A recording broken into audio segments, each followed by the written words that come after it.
compulsory unification of opinion achieves only the unanimity of the graveyard. That's what a profound statement. So as a newsman, as a news person, reporter, editor, who has survived and prospered, protected by the First Amendment, such statements send a thrill up my spine. I really do. I get goosebumps when I read statements like that.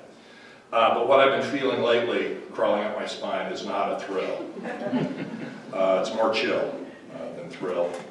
Donald Trump may not be able to unilaterally upend First Amendment protections, but his relentless attacks on our free press have served his purpose and have served to further undermine public support for the First Amendment that was already wavering and has been for some time. Now, in a recent column, James Holman, who writes a political column for the Washington Post, terrific writer, he summarized more easily than I can the frightening results of several recent polls related to the First Amendment. Murph quoted from one of them. And let me just run through some of these polls. You can see where public sentiment is heading. This is from the Museum Institute in Washington, D.C. 23% of Americans think the First Amendment goes too far. 74%, so that's 3 out of 4, think fake news, undefined, just fake news, should not be protected by the First Amendment. 43% believe colleges should have the right to ban controversial campus speakers. That's the museum. Politico and the Morning Consult, their poll from just a few weeks back. 46% of registered voters believe major news organizations fabricate stories specifically about President Trump. 75% of Republicans believe that. So 3/4 of all Republicans believe that news media fabricates stories about President Trump. You want to know why I think he's immune from whatever Mueller's investigation produces? It's in that number. 28% think the federal government should have the power to revoke the licenses of broadcasters who air fake stories about President Trump, just as he has demanded. About half of all Republicans believe that. University of Pennsylvania Annenberg Public Policy Center. 37% of Americans cannot name even one of the First Amendment's protections. Not one of the First Amendment's protections. 39% would allow the government to stop publication of any report on national security without any sort of approval. The Cato Institute, conservative. 72% of Republicans favor laws to punish flag burning. If you're horrified by that number, how about the fact that almost 50% of Democrats agree with that? And 53% of Republicans say that flag burners should have their citizenship revoked. So confusion about the First Amendment protections is particularly acute among young people, the millennials, my students.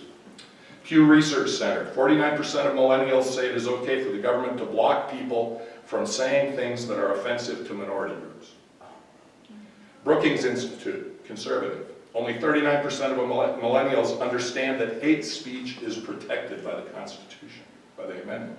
44% say hate speech is not protected and should be punished. Now, this is what I hear from my students too. I teach a unit on the First Amendment. I require my students to learn the First Amendment, to memorize it. But memorizing it's not the same as understanding it and understanding how it fits into our system. And I hear them saying these things. These are folks who are contemplating media careers, and they have little or no understanding of the First Amendment when they first come to the University of Idaho. They don't know how it will protect and serve them as media practitioners, and they don't know the dangers they're advocating when they talk about shutting down expression in the campus environment. So why does any of this matter? First Amendment's out there, right? Why does it matter? It's there. The courts have said it applies. We're living under its protections every day. Why does it matter? But as we all know, having lived good long lives, what the courts give, the courts can take away. What Congress says today, it can unsay tomorrow. So erosion of public support for First Amendment freedoms opens the door to demagogues. Whether we think Donald Trump is one or not, it's not the point. A First Amendment threatened by the political winds of the moment inevitably erodes. The beauty of the Constitution, the beauty of the Bill of Rights is that it has withstood the winds of contemporary culture and politics for so long. But eventually, when there's no support, it can only erode. Given the chance, what will a Donald Trump-packed Supreme Court have to say about flag burning or national anthem protests, where he says NFL players should be fired or worse? What will the Supreme Court say about fake news, punishing organizations responsible for information that the government deems fake or false? Could a Republican-dominated Congress change the libel and slander laws? Could they step in and repeal that Times versus Sullivan standard? Well, yeah, they can do that.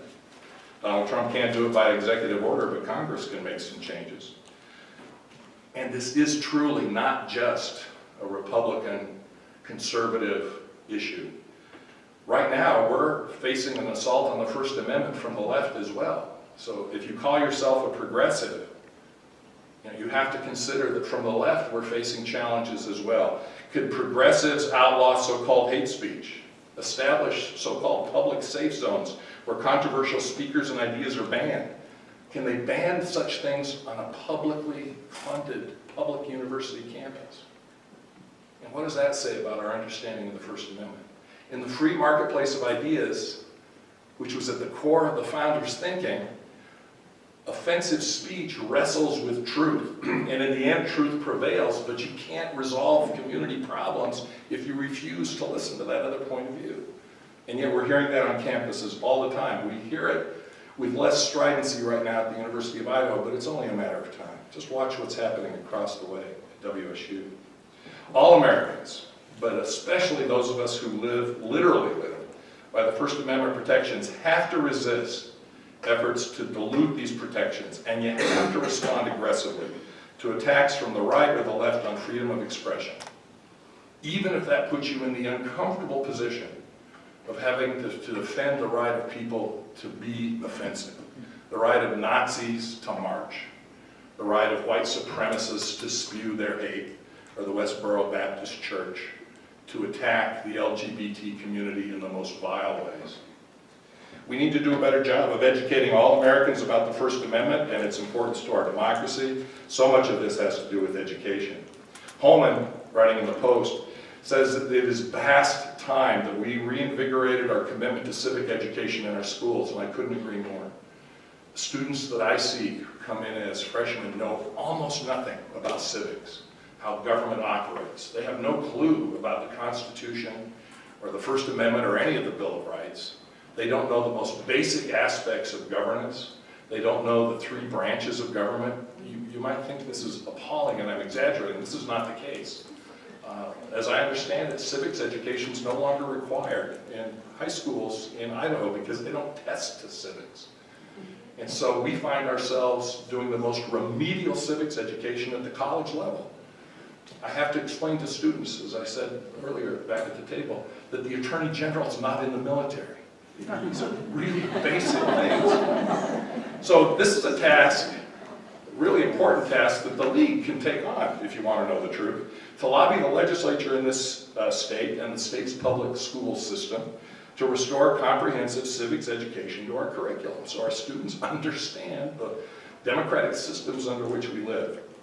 And we have to, in our own lives, model tolerance and acceptance of free expression, even when that is most difficult and uncomfortable. And frankly, especially when it is most difficult and uncomfortable. Thus endeth the preaching. I'll take whatever Q&A here.